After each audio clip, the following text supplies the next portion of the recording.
Assalamualaikum warahmatullahi wabarakatuh. Salam dan bahagia. Berjumpa lagi dengan saya Mariza Deni Anggraini, calon guru penggerak Angkatan 6 Kabupaten Lebong. Kali ini saya akan mencoba untuk memaparkan laporan aksi nyata modul 1.4 budaya positif terkait dengan pengalaman dan pembelajaran dalam penerapan konsep-konsep kunci budaya positif. Sebelum saya melanjutkan pemaparan ini, izinkan saya memperkenalkan dua sosok hebat di balik terlaksananya kegiatan aksi nyata ini. Yang pertama adalah Ibu Fasilitator, Ibu Dr. Andes Hajiah Nur Arifah MPD, dan pengajar praktik saya yaitu Ibu Dian Rafika Astari MPD.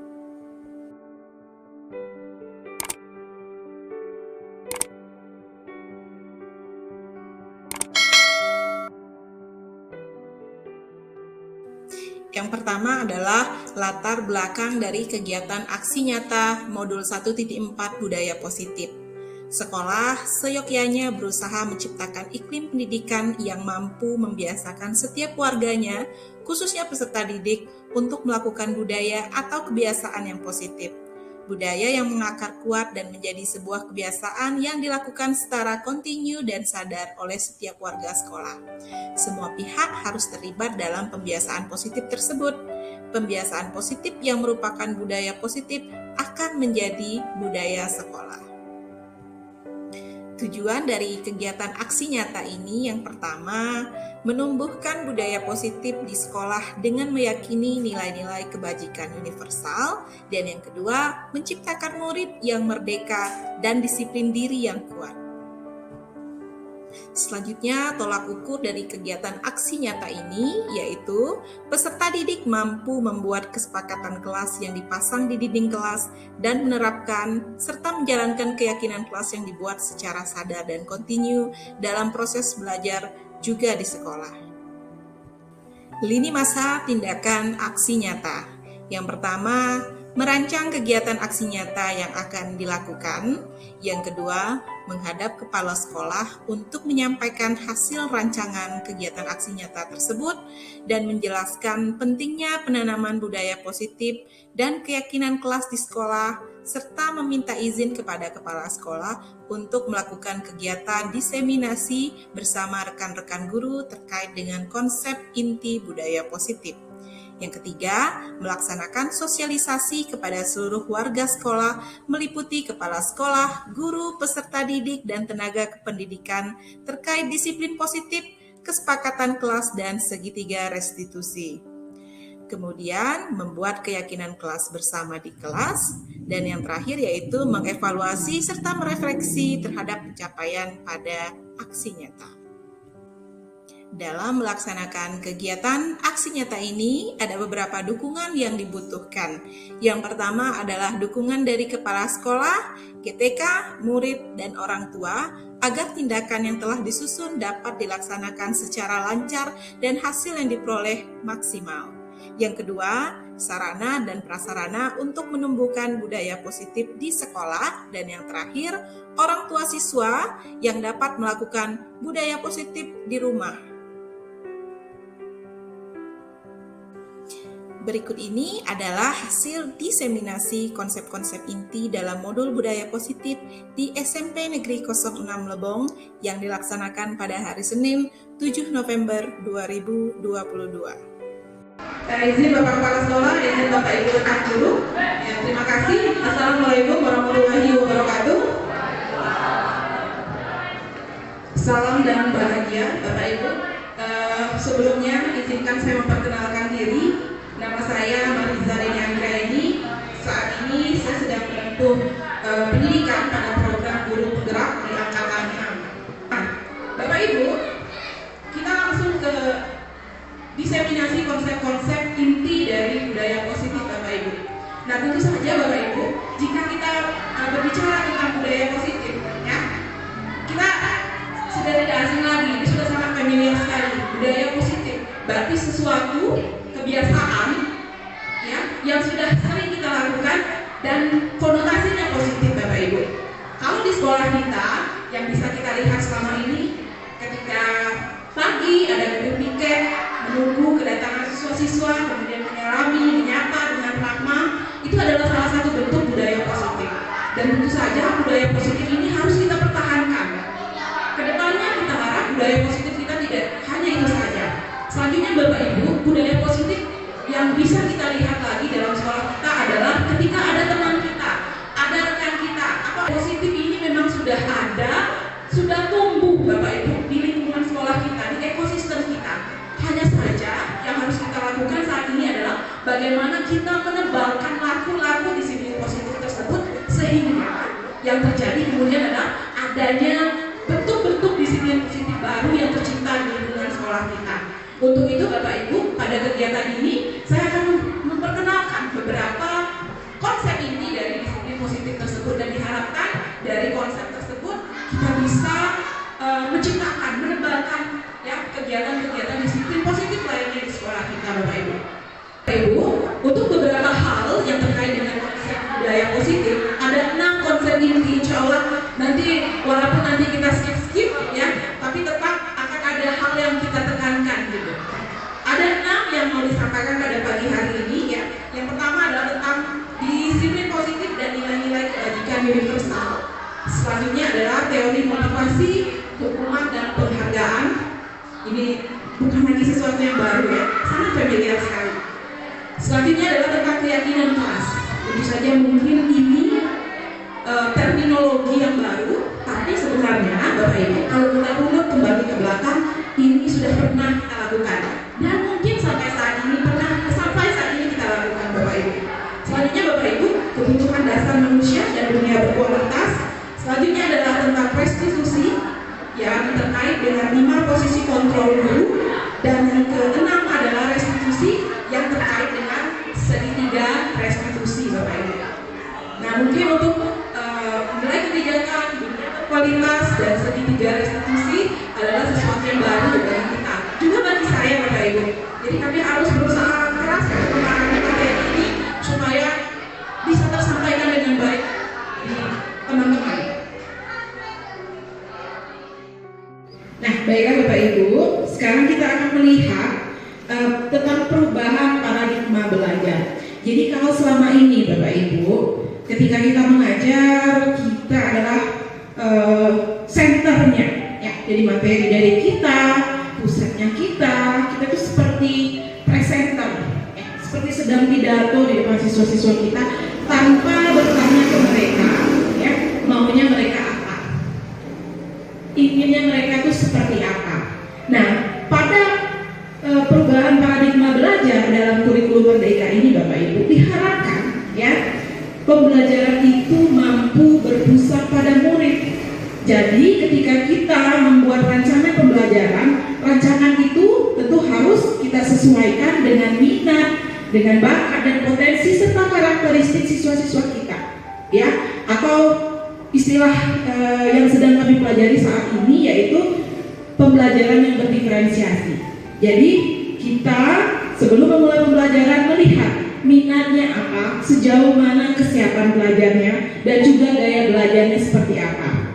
Juga untuk strategi diferensiasi Bapak Ibu ya, kita harus menyesuaikan dari minat, bakat, dan juga gaya belajar yang sudah kita petakan di awal itu tadi, kemudian kita rangkai dia menjadi sebuah rancangan pembelajaran yang di dalamnya diharapkan ada strategi diferensiasi. Apa saja? Ada strategi konten, diferensiasi konten, kemudian diferensiasi proses, dan juga diferensiasi dalam produk Bapak Ibu.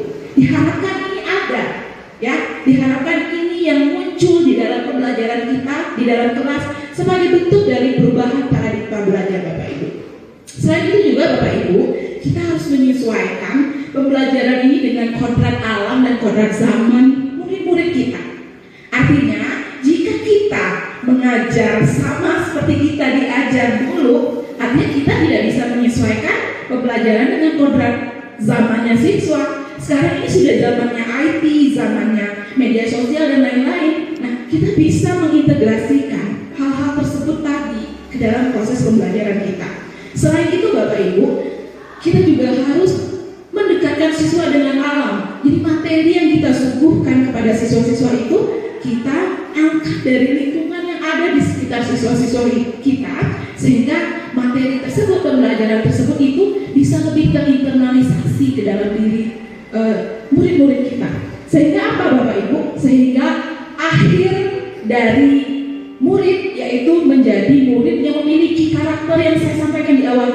yaitu murid yang memiliki karakter yang sesuai dengan profil pelajar Pancasila, Bapak Ibu. Ya, ada 6 tadi ya? Iya, Bapak Ibu.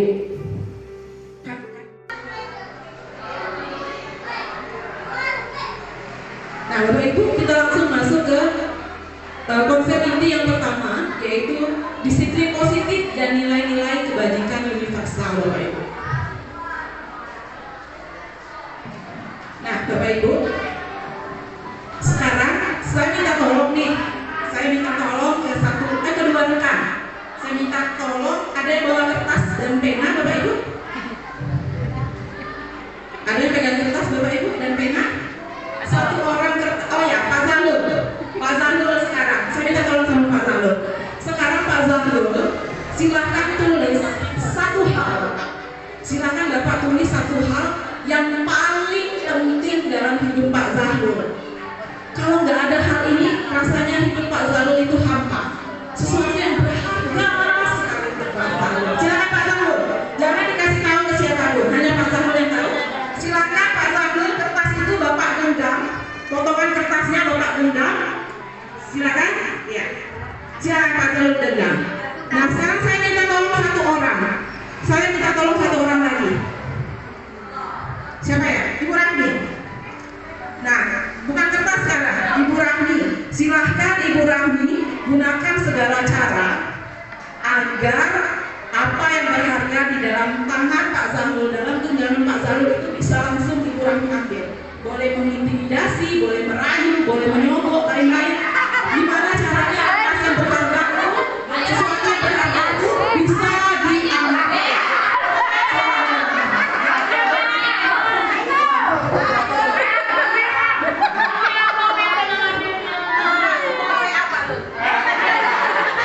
Waktunya 30 detik.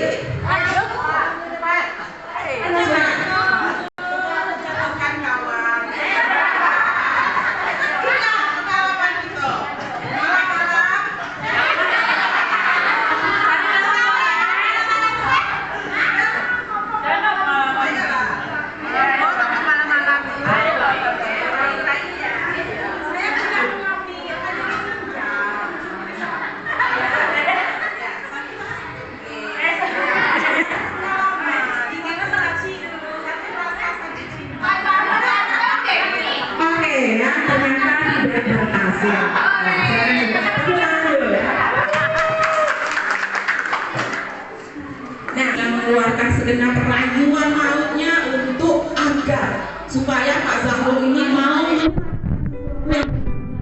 Pak Zandul. Sekarang pertanyaan saya, Bapak Ibu, kontrol itu tadi ada di tangan siapa? Di tangan Pak Zandul atau di tangan Ibu Rahmi kontrol itu tadi? Ibu Rahmi. Kenapa Pak Zandul tidak mau menyerahkan kertas itu? Karena berharga. Ya, karena itu berharga. Jadi memotivasi Pak Zandul untuk ini milik saya dan tidak akan saya berikan ke siapapun. Ya, karena sesuatu itu berharga, jadi muncul dari dalam dirinya motivasi untuk mempertahankan apa yang dia punya. Nah, sekarang pertanyaannya ke kita semua, Bapak Ibu, motivasi Pak Zandul tadi itu motivasi eksternal atau motivasi internal, Bapak Ibu? Motivasi internal.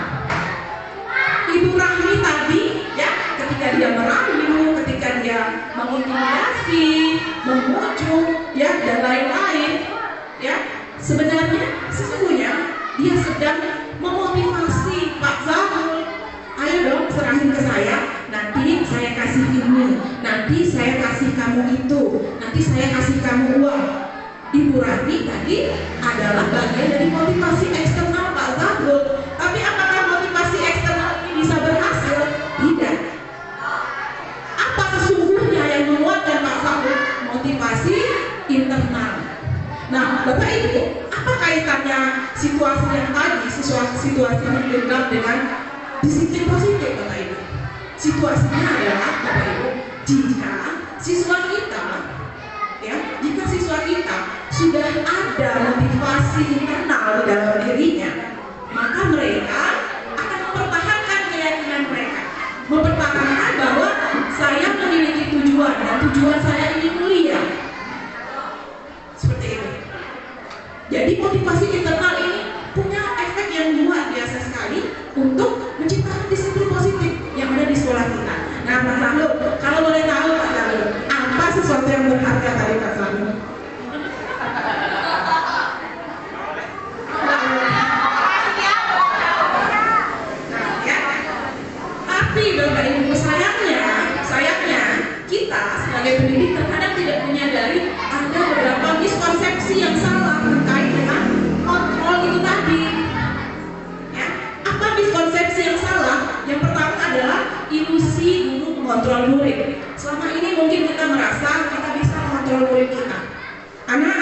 bikin PR, kalau tidak bikin PR bla bla bla bla.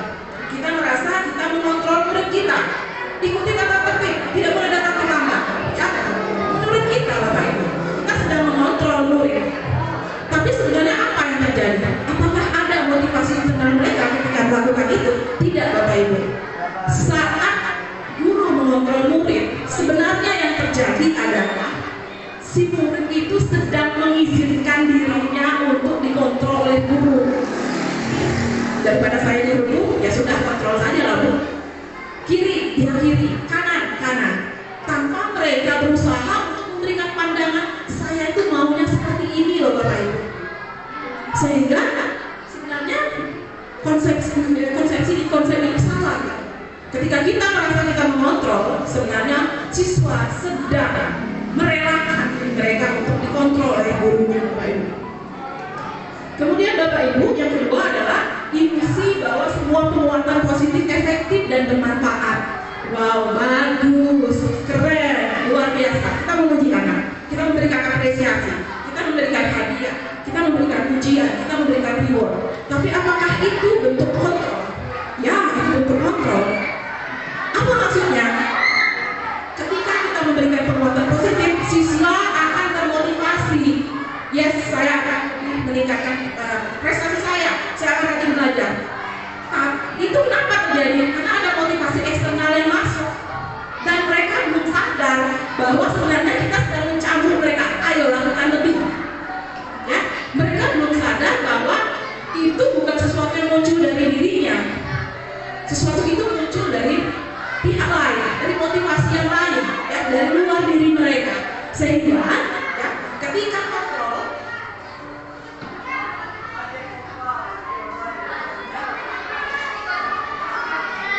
ketika ini terjadi, ketika mereka sadar, mungkin kita bisa melihat ada beberapa siswa kita yang mungkin tadinya ranking 1 tiba-tiba jebrek nilainya. Kenapa? Karena mereka sudah bosan untuk penguatan. Ya, mereka sudah sadar. Sehingga apa? Low lagi Bapak Ibu. Selanjutnya adalah tentang ilusi bahwa kritik dan membuat orang merasa bersalah ini dapat menguatkan karakter. Nah, ini sesuatu yang salah juga ya. Ini adalah miskonsepsi yang salah dalam kontrol Bapak Ibu. Biasanya kita memanggil siswa kita, kamu gak kasihan lihat mem, kamu gak kasihan lihat bapak, kamu gak kasihan lihat ibu sudah bela kamu, kok kamu seperti ini sih? Nah, di situ kita sedang mengontrol. Tapi apakah kontrol tersebut sebenarnya berhasil? Secara singkat memang berhasil Bapak Ibu. Tapi apakah memunculkan sesuatu yang lain di diri siswa kita? Tidak. Ya. Kenapa? Mereka melakukan itu hanya karena kita membuat mereka merasa bersalah. Kalau saya tidak melakukan ini nanti ibu itu marah. Kalau saya nggak ikutin nanti bapaknya nggak suka lagi sama saya. Nah, jadi ada beberapa miskonsepsi. Selanjutnya yang keempat adalah bahwa ilusi orang dewasa itu memiliki hak untuk memaksa. Nah, saya nggak ngomong siapa-siapa, saya balik lagi ke diri saya. Ayo anak-anak masuk, kamu harus bikin PR dan lain-lain. Ya, di situ kita memaksa anak kita. Nah, kita otomatis akan mengikuti itu. Padahal, apakah mereka kalau dipaksa itu sebenarnya mau nggak? Enggak. Ya, mereka hanya menghindari sesuatu yang sudah ikuti saja. Jadi Bapak Ibu, ketika kita mau menciptakan disiplin positif, ya, miskonsepsi ini yang harus kita rubah Bapak Ibu. Ya, kita tidak bisa menggunakan ini lagi. Perlahan kita harus meninggalkan miskonsepsi ini untuk bagaimana menumbuhkan motivasi internal siswa-siswa kita Bapak Ibu. Nah, Bapak Ibu, tadi yang disampaikan itu kaitannya dengan stimulus respon. Saat ini kita masih melakukan stimulus respon ini. Apa itu? Kita menganggap bahwa realitas dan kebutuhan kita sama. Kita melihat semua orang itu sama. Kita mencoba untuk merubah siswa kita dengan cara pandang kita. Kamu itu harusnya seperti ini, kamu harus seperti ini. Tanpa kita berusaha untuk bertanya maunya mereka seperti apa. Kemudian kita selalu melihat perilaku buruk sebagai sebuah kesalahan. Tapi Bapak Ibu, pertanyaannya sekarang, apakah perilaku buruk yang dilakukan siswa kita punya alasan? Nah, negatif, perilaku buruk siswa kita tanpa mencari tahu apa sih alasan mereka, apa sih kebutuhan mereka yang tidak bisa mereka penuhi. Karena ketika ada kebutuhan di diri mereka tidak terpenuhi, yang terjadi adalah mereka melakukan tindakan-tindakan indisipliner, melakukan kesalahan. Selanjutnya adalah orang lain bisa mengontrol saya. Ini seperti itu siswa yang saudara ikuti arahan guru. Padahal sebenarnya yang bagus adalah mereka bisa mempertimbangkan kira-kira jalan yang mana yang bagus. Kita sebagai guru hanya menuntun mereka agar mereka bisa menebalkan ya motivasi internal yang ada di diri mereka. Baik. Kemudian selama ini kita melakukan pemaksaan ya Bapak Ibu, dan model berpikir kita adalah menang kalah. Guru di pihak menang, siswa berada di pihak kalah. Padahal yang seeloknya ini sebenarnya perlahan ya Bapak Ibu, tidak mungkin kita bisa meninggalkan kebiasaan itu cepat. Jadi bertahap, slowly, perlahan, untuk agar kemudian tercipta kebiasaan-kebiasaan baru. Apa itu Bapak Ibu? Yang pertama adalah realitas atau kebutuhan kita berbeda. Marilah Bapak Ibu sama-sama kita memandang peserta didik kita sebagai pribadi yang berbeda, yang terlahir dengan karakter yang berbeda, potensi minat yang berbeda. Sehingga ya, yang harus kita lakukan adalah bagaimana menuntun mereka untuk melesatkan potensi serta minat yang ada pada diri siswa kita. Nah, kemudian teori yang berikutnya adalah setiap orang memiliki gambaran yang berbeda. Kemudian kita berusaha untuk memahami pandangan orang lain tentang dunia. Artinya, jangan sampai kita sebagai guru hanya menggunakan perspektif kita dalam mengajar. Ayo kita ajak siswa kita untuk ikut campur dalam artian positif ya. Kita lihat minat mereka apa, potensi mereka apa. Mari kita fasilitasi minat dan potensi tersebut Bapak Ibu. Ini adalah beberapa teori ya, yang berbanding terbalik dengan teori stimulus respon yang selama ini sudah kita lakukan. Ini adalah kebiasaan kita yang tentunya perlahan harus kita rubah dari stimulus respon ke bentuk teori kontrol Bapak Ibu. Nah Bapak Ibu, di dalam bukunya Bapak Pendidikan kita, yaitu Bapak Ki Hajar Dewantara, menyatakan bahwa di mana ada kemerdekaan, di situ harus ada disiplin yang kuat. Sungguh pun disiplin itu bersifat self-disiplin, yaitu kita sendiri yang mewajibkan kita dengan sekeras-kerasnya. Tetapi jikalau kita tidak cakap untuk melakukan disiplin diri, maka wajiblah penguasa lain mendisiplinkan diri kita. Apa maksud pernyataan Bapak Pendidikan kita ini? Maksudnya adalah Bapak Ibu, ketika siswa tidak memiliki motivasi yang kuat dari dalam diri mereka, maka orang lain, pihak lain yang akan mencoba untuk memotivasi, memberikan motivasi eksternal pada mereka. Bapak Ibu, dalam konteks pendidikan, hal ini berarti bahwa untuk menjadikan siswa kita adalah siswa yang merdeka, murid yang merdeka, maka siswa kita harus memiliki disiplin positif yang kuat. Bagaimana cara mereka agar mereka memiliki disiplin yang kuat? Dengan cara kita membantu untuk membentuk motivasi internal dalam diri siswa kita, Bapak Ibu. Lagi-lagi motivasi internal. Nah, sekarang kita lihat dulu nih. Tadi kita ngomong teori kontrol ya, kita ngomong tentang motivasi internal. Kita lihat apa sih disiplin? Nah, Diane Golden dalam bukunya Restructuring School Discipline, bukunya pada tahun 2001 menyatakan bahwa disiplin itu berasal dari bahasa Latin yang artinya adalah belajar, Bapak Ibu. Kemudian akar kata disiplin itu adalah disiplin atau murid atau pengikut. Berarti bisa kita, Bapak Ibu, siswa kita harus sadar betul alasan mereka belajar, harus tahu betul tujuan mereka mau kemana, sehingga mereka akan serta-merta tanpa dipaksa, tanpa kita berikan seperti stimulus respon tadi, mereka akan mengikuti pembelajaran, mereka akan melakukan disiplin positif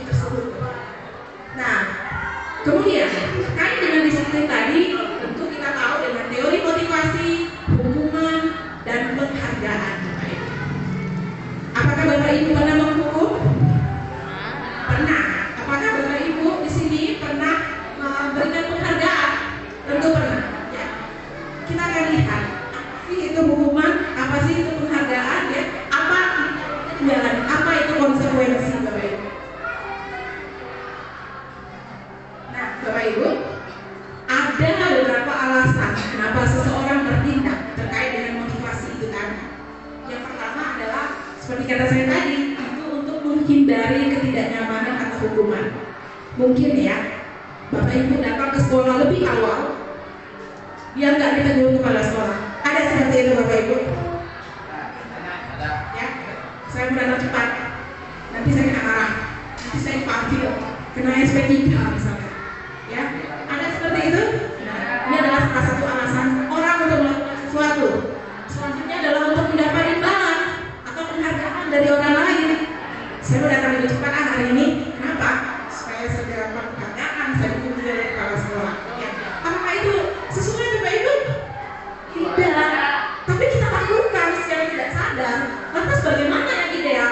Yang ideal adalah kita melakukan sesuatu karena kita menghargai diri kita sendiri dengan nilai-nilai yang kita percaya. Ya. Tapi selama ini apakah kita berusaha untuk seperti itu?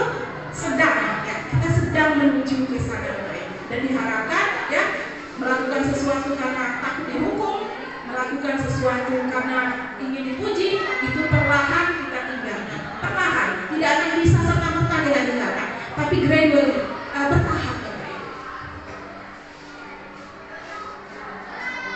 Nah, Bapak Ibu, sekarang kita lihat hukuman. Siapa yang sering memberikan hukuman Bapak Ibu? Hampir, ya. Iya. Apakah hukuman itu bagus untuk mental dan psikis siswa kita? Saya tanya jujur Bapak Ibu, apakah baik untuk perkembangan psikis dan mental mereka? Tidak. Tapi masih dilakukan. Kenapa Bapak Ibu? Karena balik lagi ke ilusi yang pertama tadi, ilusi guru mengontrol murid kita, mengontrol murid kita, sehingga ketika mereka tidak mengikuti apa yang kita mau, yang terjadi adalah kita memaksa. Ilusi yang keempat tadi. Ya Bapak Ibu. Hukuman itu bersifat tidak berencana atau tiba-tiba. Anak atau murid kita tidak tahu ini akan terjadi nih, dan tidak dilibatkan, dan bersifat satu arah. Guru yang memberikan, anak yang menerima, tanpa berusaha kita cari tahu kenapa mereka berbuat kesalahan. Langsung aja kita terlambat atau telat. Ini Bu, pusat. Karena kita seperti itu, saya seperti itu Bapak. Mencubitlah dan lain-lainnya. Tapi apakah itu baik? Tidak. Dan apakah kita bisa langsung meninggalkan itu? Perlahan.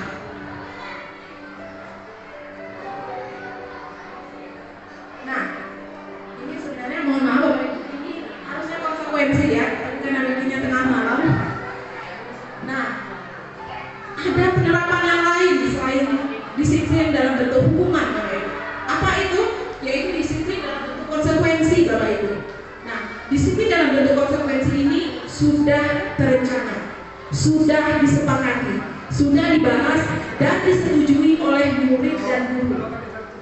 Dan umumnya konsekuensi ini kita yang ciptakan. Misalkan, jika 3 kali berturut-turut tidak membawa kamus, anak akan diberikan denda. Atau jika memecahkan alat laboratorium, maka misalkan Ibu Elisa, maka siswa tersebut harus mengganti. Atau di wali kelas, jika kamu sudah 3 kali berturut-turut alfa, orang tuamu akan dipanggil. Siswa kita tahu itu, kita sudah sepakat. Dan mereka tahu jika mereka melanggar, ini konsekuensinya. Berbeda dengan hukuman. Jika hukuman tadi satu arah, kalau konsekuensi, penerapan disiplin dalam bentuk konsekuensi lebih kepada kita sudah sepakat dengan siswa. Jadi kalau kamu melanggar, kamu silakan ganti. Orang tuamu akan dipanggil, atau konsekuensi-konsekuensi lainnya yang biasa kita terapkan di dalam kelas kita Bapak Ibu. Nah, pertanyaannya, apakah bentuk hukuman dan konsekuensi ini masih ideal kita lakukan Bapak Ibu?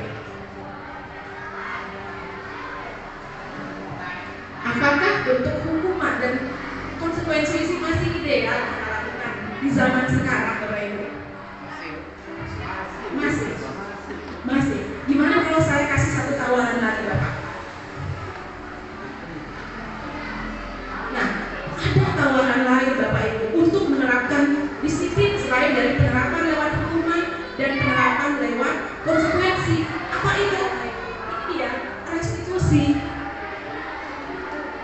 Apa itu restitusi Bapak Ibu? Mungkin yang Bapak Ibu dari BK ini sudah tahu konsep ini ya. Restitusi itu adalah proses menciptakan kondisi bagi murid untuk memperbaiki kesalahan mereka sehingga mereka bisa kembali pada kelompok mereka dengan karakter yang lebih kuat. Jadi restitusi ini membantu murid menjadi lebih memiliki tujuan, lebih memiliki disiplin positif dan memulihkan dirinya setelah berbuat salah Bapak Ibu. Jadi dalam restitusi ini penekanannya adalah bukan pada kesalahannya, bukan pada perilakunya itu tadi atau yang menghindari ketidaknyamanan itu tadi, tapi berusaha untuk mempercayai dan menghargai nilai-nilai yang ada pada diri siswa kita. Ketika mereka berbuat salah, kita tahu mereka sudah salah, ya. Kita bisa menerapkan restitusi ini. Gimana caranya? Kita tanya, apa alasanmu? Ya. Karena ketika siswa berbuat salah, pasti ada sesuatu yang mendasari mereka. Ada kebutuhan mereka yang belum terpenuhi, sehingga mereka akan iseng, datang terlambat, mengganggu temannya. Semua tindakan-tindakan tersebut Bapak Ibu itu memiliki alasan. Apa alasan itu? Ada kebutuhan mereka yang tidak terpenuhi, belum terpenuhi Bapak Ibu. Nanti akan kita bahas di belakang. Jadi Bapak Ibu, ya selain hukuman dan konsekuensi, ya penerapan disiplin juga bisa kita terapkan melalui kegiatan restitusi. Hukuman, konsekuensi, restitusi. Jadi selain hukuman, selain konsekuensi, ada kemungkinan lain, yaitu restitusi Bapak Ibu. Dan ini akan kita bahas, hanya mengenalkan saja. Nah, sekarang kita lihat apa ciri-ciri dari restitusi atau penerapan disiplin selain hukuman dan konsekuensi. Yang pertama Bapak Ibu, restitusi itu bukan untuk menebus kesalahan, tapi mengajarkan siswa kita bagaimana mereka belajar dari kesalahan mereka. Selanjutnya, restitusi itu dapat memperbaiki hubungan. Maksudnya apa? Ketika mereka mungkin berkelahi, bermasalah dengan sesama mereka, ketika kita dudukkan, kita lakukan tindakan restitusi, maka membuat hubungan kedua pihak itu kan baik. Selanjutnya, restitusi itu tawaran Bapak Ibu, bukan memaksa seperti hukuman. Jadi artinya kita memberikan mereka solusi kira-kira untuk kesalahan ini apa, ya, alasan apa. Jadi kita memberikan mereka tawaran, bukan memaksa mereka harus seperti ini. Kemudian restitusi itu menuntut untuk melihat ke dalam diri mereka. Karena di dalam diri mereka itu ada sesuatu yang berharga. Kamu aja yang gak sadar. Misalkan ketika mereka buat salah, bisa jadi kan kamu berbuat lebih dari itu, tapi karena kamu baik, kamu hanya melakukan hal tersebut sebatas itu saja. Ya, jadi berusaha untuk menuntun ke dalam diri mereka, melihat apa sih yang berharga di diri kamu. Kita menyadarkan mereka. Kemudian restitusi juga berusaha untuk mencari kebutuhan dasar yang mendasari kenapa mereka melakukan tindakan tersebut, dan restitusi itu fokus pada karakter juga pada solusi. Nanti akan kita bahas pada poin-poin yang belakang. Selanjutnya adalah keyakinan kelas Bapak Ibu. Ya, jadi keyakinan kelas itu adalah terminologi lain dari peraturan.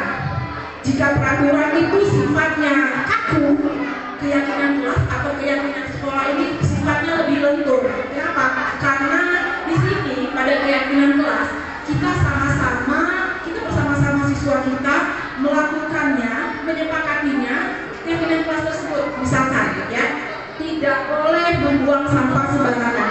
Itu kan peraturan. Tapi ketika kita buatnya dalam bentuk keyakinan kelas, buanglah sampah pada tempatnya. Jadi berusaha, keyakinan kelas ini berusaha membuang kekakuan peraturan sehingga membuat segala sesuatunya jadi tidak enak. Misalkan aturan, jangan berlari-lari di koridor kelas. Gimana bahasanya kita ganti menjadi keyakinan kelas? Berjalanlah dengan pelan di koridor kelas. Ya, harus buat PR. Gimana? Kalau tiga siswa seperti itu tidak enak. Nah, kata-kata yang seperti itu kita ganti Bapak Ibu menjadi sesuatu yang lebih fleksibel,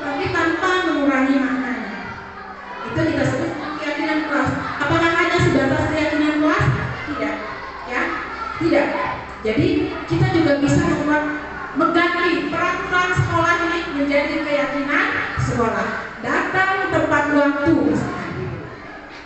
ya, itu adalah salah satu bentuk keyakinan sekolah, dan masih banyak lainnya Bapak Ibu. Karena kita udah pasang waktu, ya, jadi ini saya skip.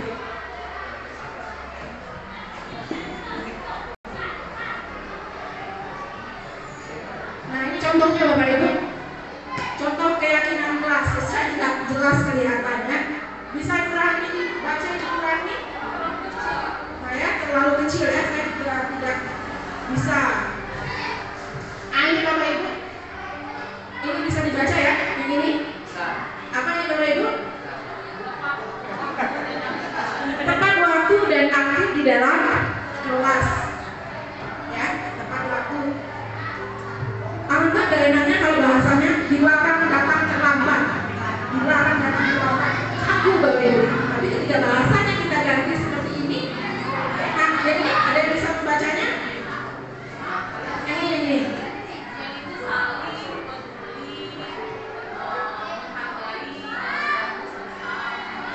Saling peduli, menghargai, dan membantu sesama. Keyakinan kelas ini Bapak Ibu kita buat bersama siswa kita sepakati sama-sama untuk kemudian kita tempel di kelas kita atau di sekolah kita kalau dia keyakinan sekolah, agar ketika mereka melakukan pelanggaran kita bisa kembali ke keyakinan kelas. Ingat gak kamu? Kita kan sudah pernah bikin keyakinan kelas, atau kita kan punya keyakinan sekolah. Apa itu? Saling menghormati. Mereka dengan sendirinya akan flashback kepada kesepakatan yang sudah dibuat. Nah Bapak Ibu, tadi seperti yang saya coba sampaikan tentang keyakinan kelas, ini adalah video, beberapa yang satu video terkait dengan aksi nyata penerapan kesepakatan kelas, ya, di dalam kelas 91 Bapak Ibu. Ini kayak videonya, mulai dari prosesnya, bagaimana kami bersama-sama menyepakatinya untuk kemudian menjadi bentuk utuh kesepakatan kelas Bapak Ibu. Ini yang akan kita gunakan agar penerapan disiplin positif di kelas kita ini bisa diterapkan dengan baik. Mau kelasnya nyaman kan? Mau. Nah, kalau dulu mungkin ada kata tertib kelas, ada peraturan kelas, ada hal-hal yang mungkin menurut kalian agak kaku sifatnya. Kita ganti. Hari ini kita akan sama-sama menyepakati. Apa yang mau kita sepakati? Yang mau kita sepakati hari ini adalah keyakinan kelas. Dengan harapan jika kalian berkontribusi, jika kalian memberikan ide, memberikan saran untuk hal-hal yang kita percayai sebagai nilai-nilai kebajikan yang bisa kita terapkan di kelas kita ini disiplinnya akan. Jadi di sini siswa-siswa berkontribusi untuk membuat keyakinan kelas Bapak Ibu. Jadi mereka masing-masing mengeluarkan ide-ide mereka tentang bagaimana yang bagusnya kesepakatan kelas itu, keyakinan kelas mereka Bapak Ibu.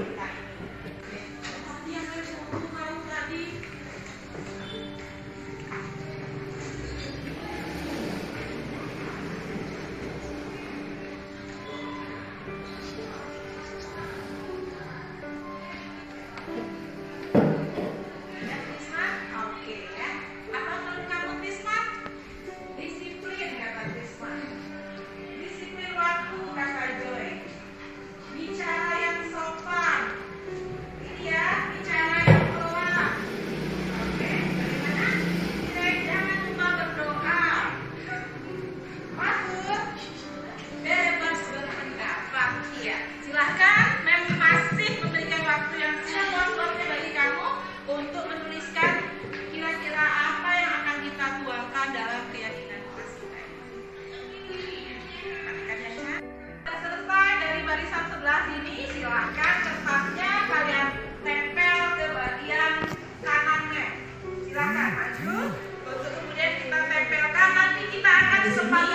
siswa-siswa menempelkan apa yang menjadi kesepakatan atau keyakinan-keyakinan yang mereka percaya untuk diterapkan di dalam kelas mereka. Ayo Willy, Tiara, silakan. Almira, silakan. Aida, Sahwa, silakan. Agnes. Ada bicara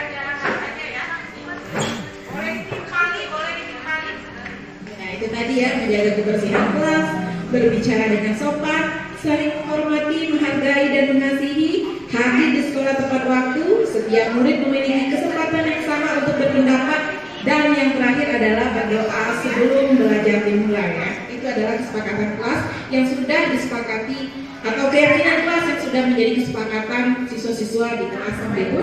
Kita langsung masuk ke yang kedua, yaitu kebutuhan dasar manusia dan dunia berkualitas. Bapak Ibu, kira-kira apa saja kebutuhan dasar kita sebagai manusia, Bapak Ibu? Duit. Ada lagi Bapak Ibu? Sandang, pangan, papan. Apa lagi Bapak Ibu? Cinta. Kelihatan jodoh ya. Ada lagi Bapak Ibu? Ada lagi Bapak Ibu? Apa saja sih kebutuhan dasar kita? Cinta, duit, kasih sayang, hiburan, banyak sekali Bapak Ibu. Artinya kebutuhan itulah yang mendasari kita untuk tetap berdiri kokoh seperti sekarang Bapak Ibu. Itu yang kebutuhan dasar. Dan dunia berkualitas Bapak Ibu. Dunia berkualitas adalah dunia yang menurut Bapak Ibu ya, yang ideal. Apa itu ideal? Kan bagi ibu-ibu, suami tidak pelit, misalkan ya, suaminya loyal, suami tidak KDRT, itu misalkan ya, tidak dan lain-lain ya, sesuatu yang ideal.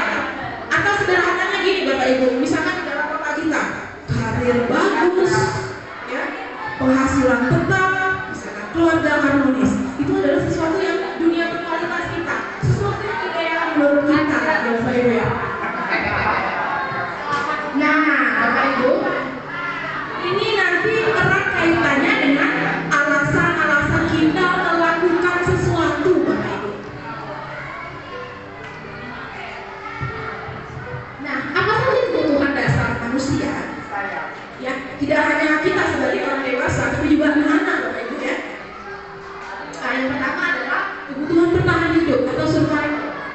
Selanjutnya, kasih sayang dan rasa diterima. Selanjutnya yaitu penguasaan atau power. Yang keempat, kebebasan atau freedom. Dan yang kelima dari kesenangan. Tadi Ibu Ica menyebutkan hiburan ya, itu termasuk dalam kategori fun atau kesenangan. Seperti kata Ibu Yeni tadi, sandang papan termasuk kebutuhan ya, bertahan hidup.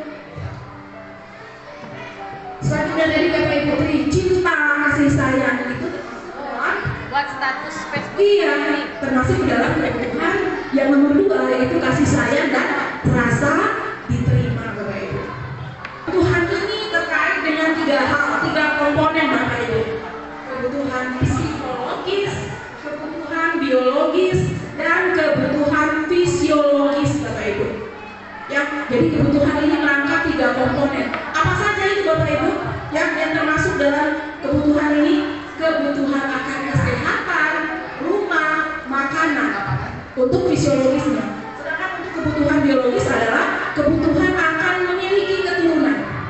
Selanjutnya adalah kebutuhan untuk juga tetap bertahan hidup dan juga kebutuhan akan perasaan yang aman. Ini adalah kebutuhan mendasar yang pertama, yaitu kebutuhan untuk bertahan hidup, Bapak Ibu. Kalau di dalam sekolah, jika dikaitkan dengan siswa-siswa kita, kebutuhan untuk bertahan hidup ini tadi atau survival ini adalah yang terkait dengan perasaan aman. Jika mereka masih dibully di dalam satu sekolah, ya masih diganggu, artinya kebutuhan bertahan hidup ini belum tercukupi. Atau misalkan siswa ini ya mengganggu temannya, kemarin seperti kasus anak Ibu Yosri, makanan bekal anak Ibu Yosri dicuri. Nah, apa alasan pelaku melakukan hal tersebut?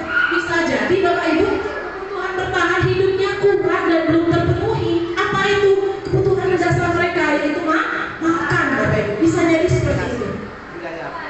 Jadi Bapak Ibu, kita tidak bisa langsung menjudge, kamu nakal, maling kamu. Tanya dulu. Bisa jadi dia mencuri makanan itu karena mereka belum makan.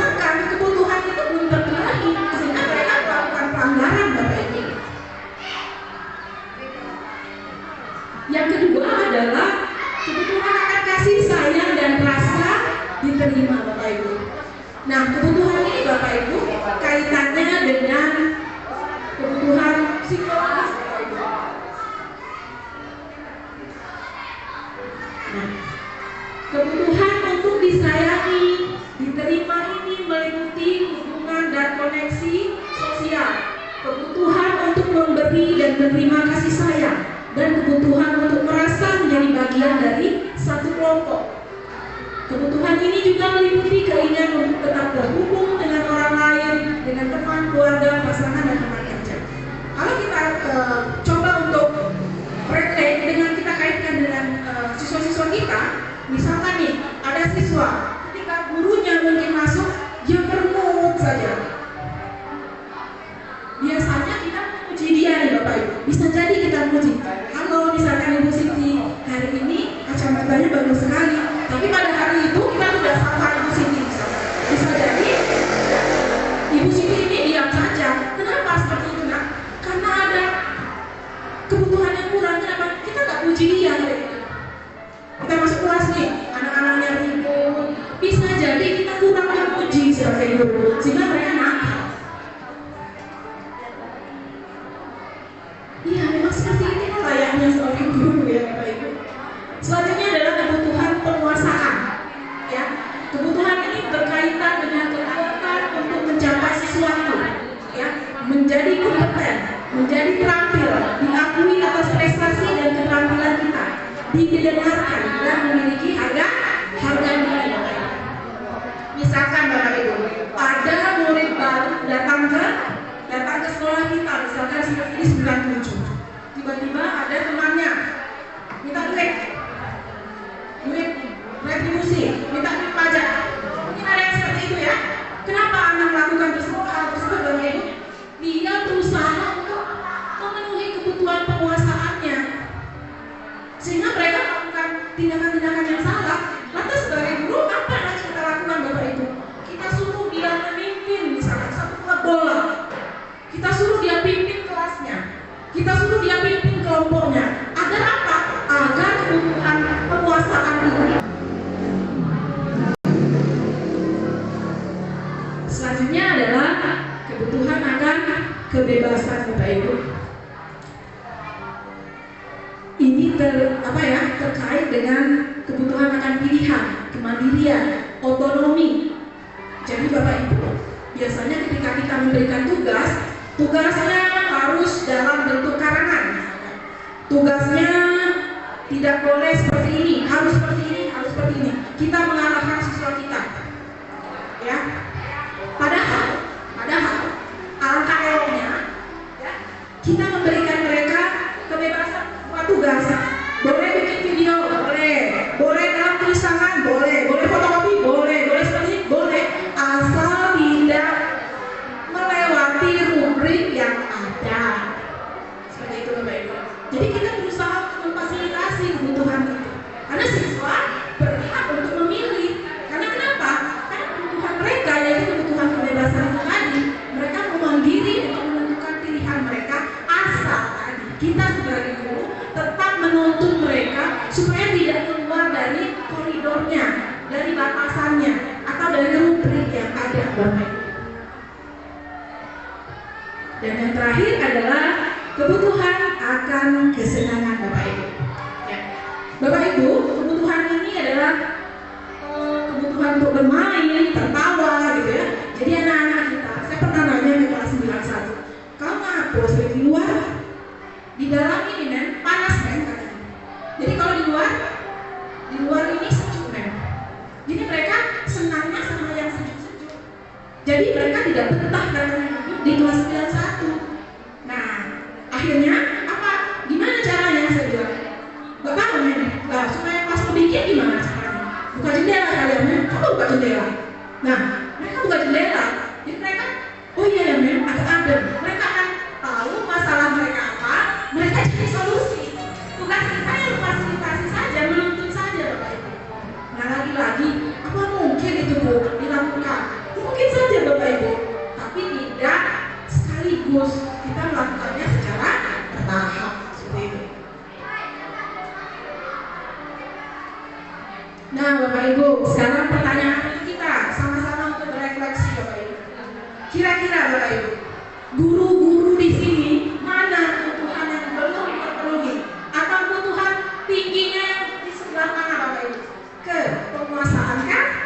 kebebasan, kesenangan, atau rasa kasih sayang dan diterima Bapak Ibu. Menurut Bapak Ibu, kira-kira di sini saya itu di mana ya? Saya itu kebutuhan saya itu di situ. Kira-kira bisa nggak Bapak Ibu memprediksi kebutuhan Bapak Ibu? Misalnya kalau saya prediksi saat ini, kebutuhan saya adalah saya sangat butuh dengan fun Bapak Ibu. Membuat topik lelah. Ya, jadi saya kadang di rumah saya main game Bapak Ibu. Saya sering main game. Kalau kata bapaknya di rumah sudah main game terus. Kenapa saya main game? Kenapa main game Pak Andre? Karena ketika main game rasanya ada sesuatu yang berpuaskan Bapak Ibu. Bukan seperti itu ya? Kalau Ibu Elisa tadi apa Bu? Kenapa? Mungkin Ibu Elisa sibuk setiap harinya. Jadi kenapa? Dia butuh hiburan. Itu kebutuhan dasar kita Bapak Ibu. Kalau Ibu Iis kira-kira apa kebutuhan Ibu Iis? Kalau boleh tahu. Tabungan gendut masuk kemana Ibu kira-kira?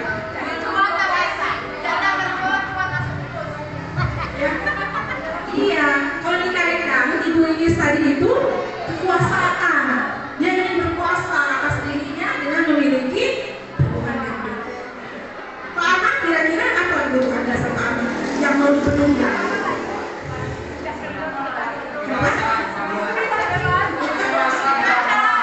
Asal jangan minta istri lagi.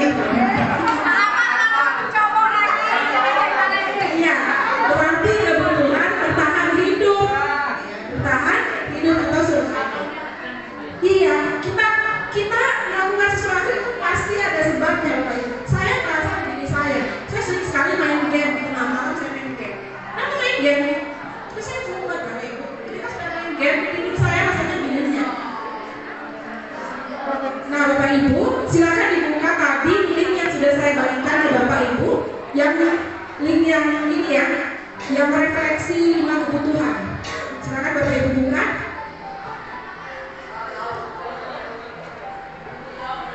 Ada link yang saya bagikan Bapak Ibu. Ibu Ambar dari kelas 2A di SD Pelita Hati sedang bingung menghadapi ulah salah satu murid di kelasnya yaitu Doni. Beberapa anak di kelas 2A telah datang padanya dan mengeluh Doni yang sering minta bekal makan siang dengan paksa. Jika Anda menghadapi siswa tersebut, jika Anda adalah Ibu Ambar, kira-kira apa yang Anda akan lakukan? Menurut Anda, kira-kira apa alasan Doni melakukan tersebut? Nah, kemungkinan jawabannya ada 5. Yang pertama, jika Doni menjawab karena dia lapar dan orang tuanya tidak membawakannya bekal makan siang, maka kebutuhan yang berusaha dipenuhi oleh Doni adalah kebutuhan bertahan hidup. Saya lapar kok, orang tua saya tidak biarkan bekal, jadi saya ngambil makanan teman saya. Berarti kebutuhan survival, kebutuhan bertahan hidupnya tidak terpenuhi Bapak Ibu. Selanjutnya, jika si Doni ini menjawab, dia merasa senang temannya memperhatikan dia. Ketika teman melaporkan tindakannya pada guru dan guru memberitahu orang tuanya jadi memperhatikan dia. Maka kalau jawabannya seperti itu, kebutuhan apa yang coba dia penuhi? Yaitu kebutuhan akan kasih sayang. Bisa jadi orang tuanya terlalu sibuk Bapak Ibu, sehingga apa yang terjadi? Dia cari perhatian. Ada sesuatu yang seperti itu ya? Ada, bertingkah terus Bapak Ibu. Bisa jadi ada kebutuhan dia yang tidak terpenuhi. Apa itu? Kebutuhan akan kasih sayang dan rasa diterima. Kita lihat kemungkinan jawaban yang ketiga.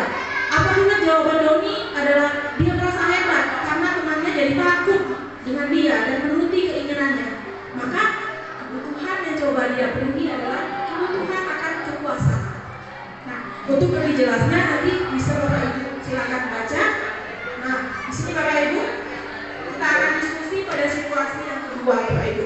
Ya, kita skip yang itu untuk situasi kedua Bapak Ibu, nanti silakan Bapak Ibu baca dan kita akan diskusikan bersama-sama Bapak Ibu.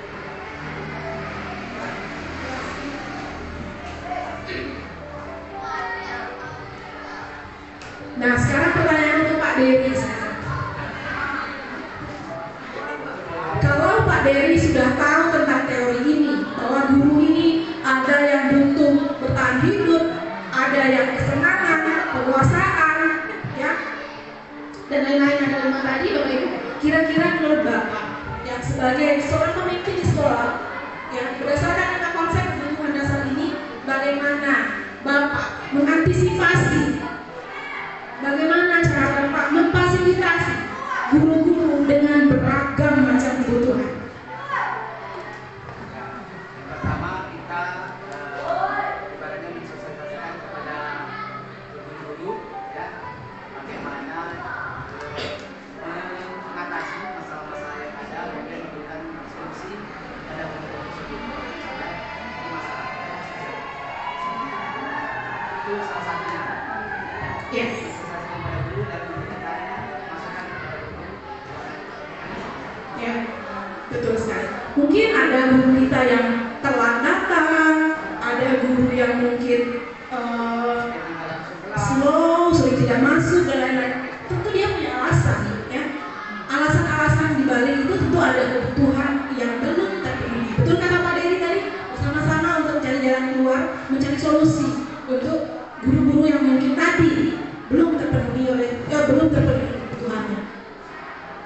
Nah, Bapak Ibu, ya, kapasitas untuk berubah ada di dalam diri kita, Bapak Ibu, ya.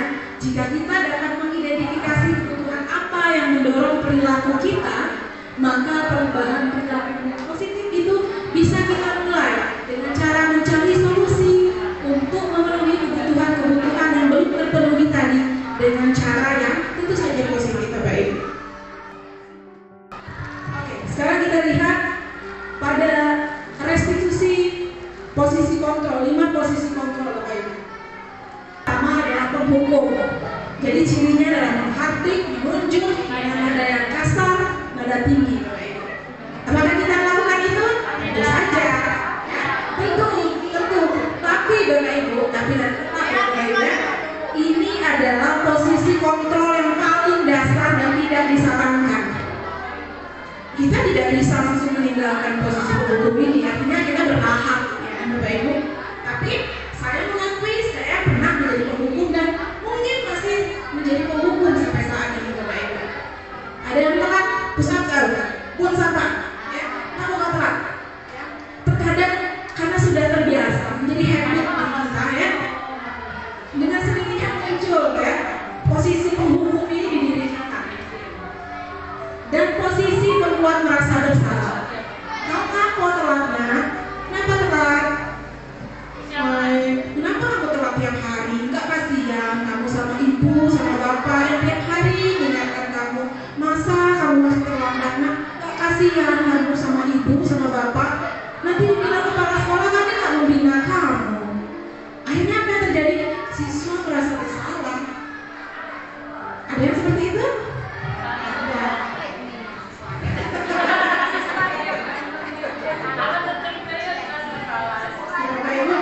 Tenang ya, karena ini poin pentingnya, ya. Nanti yang suara itu nanti saya angkat. Selanjutnya adalah posisi teman, Bapak Ibu. Pada posisi ini kita tidak menyakiti murid, tapi kita mengontrol murid dengan tindakan persuasi. Kok kamu telat lagi hari ini? Kemudian saya baru kesiangan. Masih cepat, nanti tidak datang sekolah. Lain-lain jangan telat lagi ya. Nah, akhirnya apa yang terjadi? Anak itu tidak mandiri. Kalau dia telat, dia cari ibu itu. Bu, aku telat, Bu. Ya kan? Dia tidak mandiri, Bapak Ibu. Dan berikutnya adalah di puncak yang keempat, posisi yang keempat, yaitu pemantau.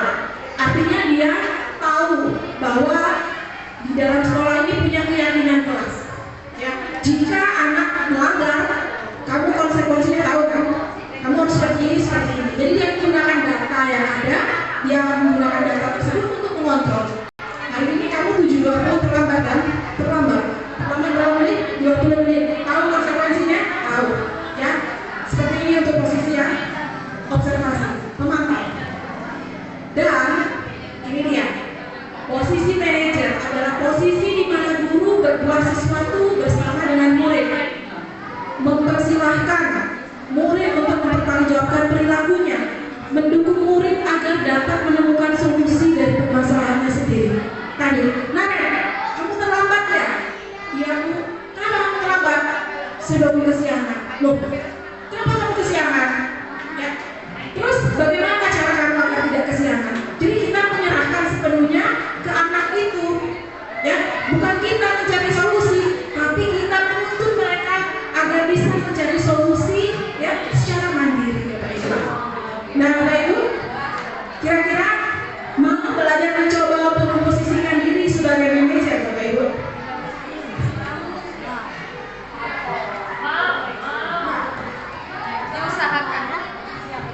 Nah, jika tadi kita sudah menemukan ada siswa yang melakukan tindakan indisipliner, tentu sebagai guru kita diharuskan, ya, diwajibkan untuk membantu mereka menemukan, ya, membantu, ya. Jadi mereka yang menemukan, bukan kita hanya membantu mengarahkan mereka untuk menemukan solusinya. Lantas bagaimana caranya? Yaitu dengan menerapkan segitiga restitusi. Sebelum saya melangkah ke segitiga restitusi, adakah Bapak Ibu sudah menonton video aksi nyata, video demonstrasi kontekstual saya di YouTube, Bapak Ibu? Antara Ibu Mariza dan Gerald, Ibu Mariza, Almira dan Almira. Apakah sudah ada yang menonton, Bapak Ibu? Itu adalah salah satu bentuk dari kegiatan dalam segitiga restitusi, Bapak Ibu.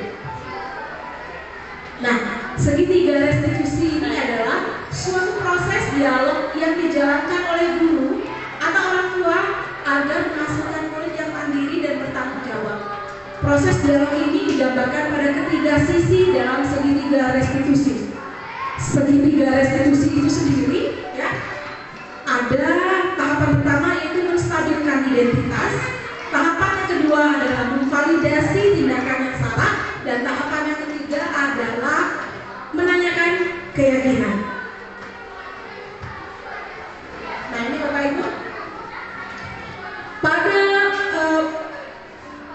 menstabilkan identitas, ketika mereka berbuat salah, kita bisa bertanya, apa alasan kamu melakukan kesalahan? Kamu tahu apa yang kamu perbuat? Kamu tentu saja punya alasan melakukan hal tersebut. Kita bisa bertanya pertanyaan-pertanyaan tersebut ketika ingin mencoba menstabilkan identitas siswa tadi agar tidak menjadi identitas gagal. Nah, ini Bapak Ibu, kita bisa bilang ke siswa kita berbuat salah itu tidak apa-apa, tidak ada satupun orang yang luput dari kesalahan. Kita juga bisa berkata tidak ada manusia yang sempurna, ibu pun, bapak pun pernah melakukan kesalahan, dan saya juga pernah melakukan kesalahan tersebut. Jadi artinya kita berusaha untuk membuat identitas sukses, tidak berusaha menjerumuskan mereka ke arah identitas gagal. Jadi mereka walaupun melakukan kesalahan, mereka tidak minder begitu. Kemudian tahapan yang kedua adalah memvalidasi tindakan yang salah. Artinya kita tidak membenarkan tindakan mereka yang salah, hanya untuk memvalidasi apa sih tindakan kamu yang salah. Ya, kita bisa berkata atau bertanya atau dengan pernyataan, padahal kamu bisa ya melakukan yang lebih buruk dari itu, atau kamu pasti punya alasan kan kenapa kamu melakukan tindakan yang salah itu tadi. Kita bisa bertanya seperti itu untuk memvalidasi tindakan yang salah mereka. Selanjutnya adalah menanyakan keyakinan.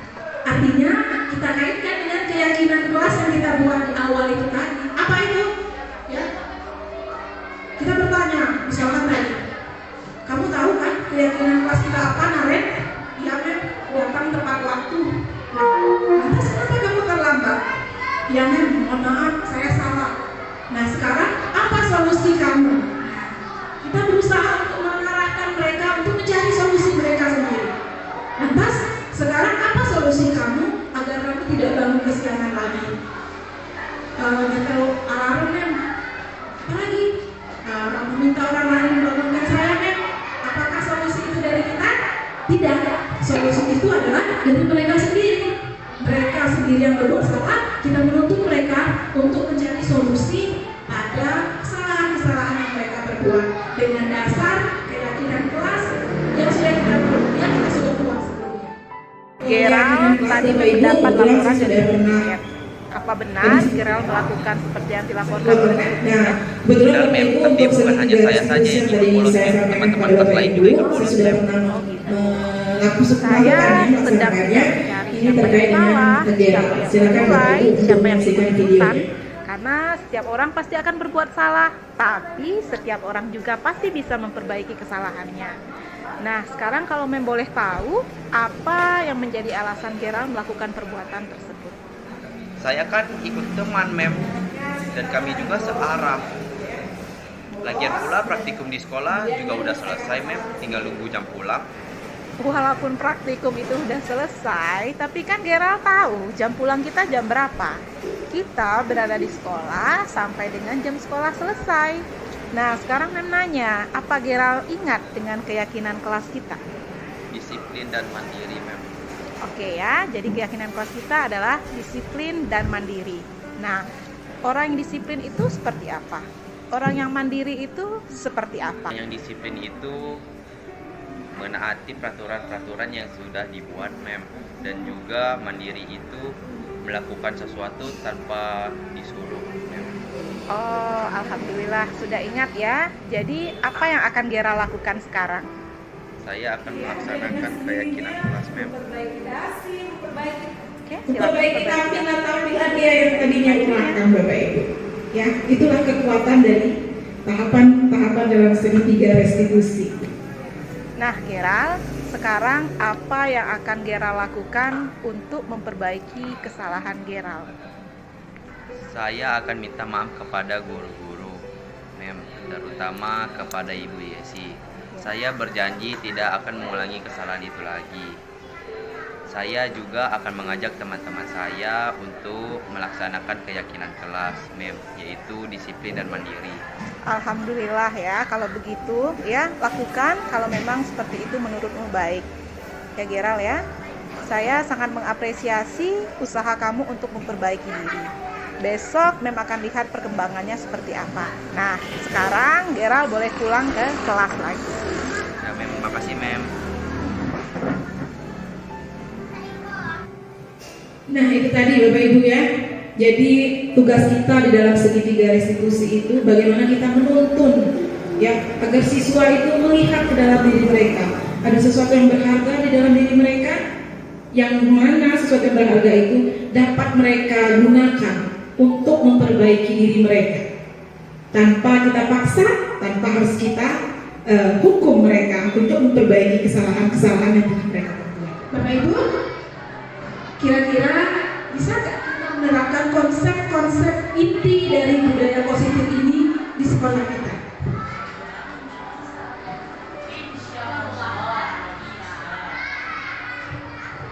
Oke. Tidak mungkin semua konsep itu kita lakukan sekaligus. Tidak semudah membalikan telapak tangan. Artinya kita secara bertahap. Mungkin saat ini posisi kita adalah sebagai posisi penghukum. Tapi apakah kita mau selamanya memposisikan diri kita sebagai posisi penghukum? Apakah mau selamanya kita menempatkan diri kita pada posisi pembuat rasa bersalah? Pendidikan, ya, pendidikan adalah akar dari peradaban, Bapak Ibu. Dan kita adalah ujung tombak dari pendidikan tersebut. Jika kita tidak merubahnya, lantas siapa lagi, Bapak Ibu? Artinya, walaupun mungkin kita belum bisa mencapai posisi ideal sebagai posisi manajer untuk kemudian melakukan restitusi, yaitu segitiga restitusi, perlahan, ya, secara perlahan, marilah kita mulai dari penghukum, kita naikkan mungkin ke posisi teman, dari posisi teman kita naikkan ke posisi pemantau, dan selanjutnya mari kita memposisikan diri kita sebagai posisi manajer secara mandiri, menyadari yang berharga diri saya itu ini dan saya bisa untuk melakukannya. Mungkin itu saja dari saya. Saya berikan kesempatan pada Bapak Ibu yang mungkin ingin menanggapi. Bapak Ibu, ya.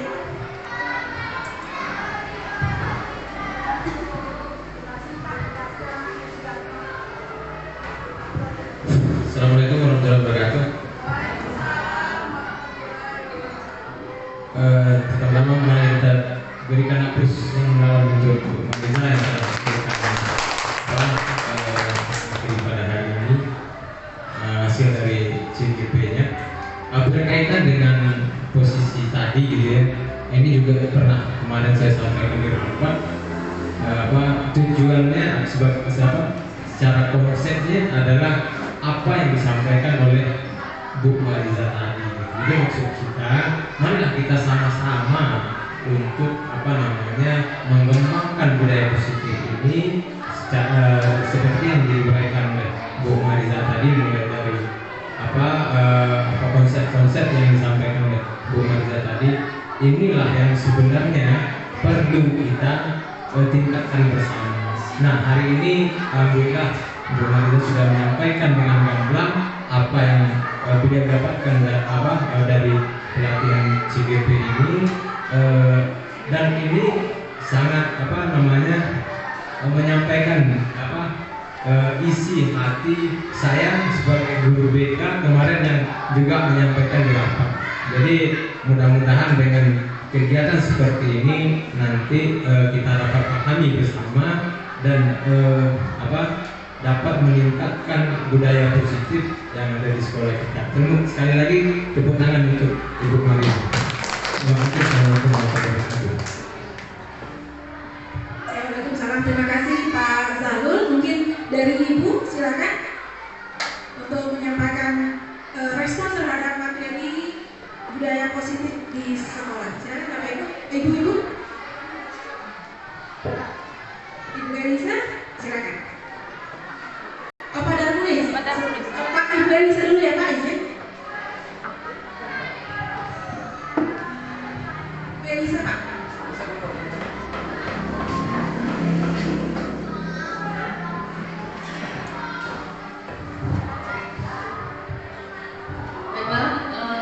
Alhamdulillah kita sudah melihat tadi hasil CGP tadi. Ya, diharapkan kita semua rekan bisa bertahap. Ya, saya akui kalau yang dari materi Mariza saya bertahap mungkin di level 1 yang tadi. Ya, di level 1. Belum ke level manager. Ya. Masih ke level 1. Nah, sekarang kita ya sama-sama yang namanya belajar sampai dari satu level ke level yang lain sampai ke level ke manajer yang tadi. Itu yang diharapkan kami semua. Alhamdulillah sudah diberitahu gimana solusi-solusinya. Semoga kita semua mendapatkan pencerahan semua. Amin. Nah, demikian.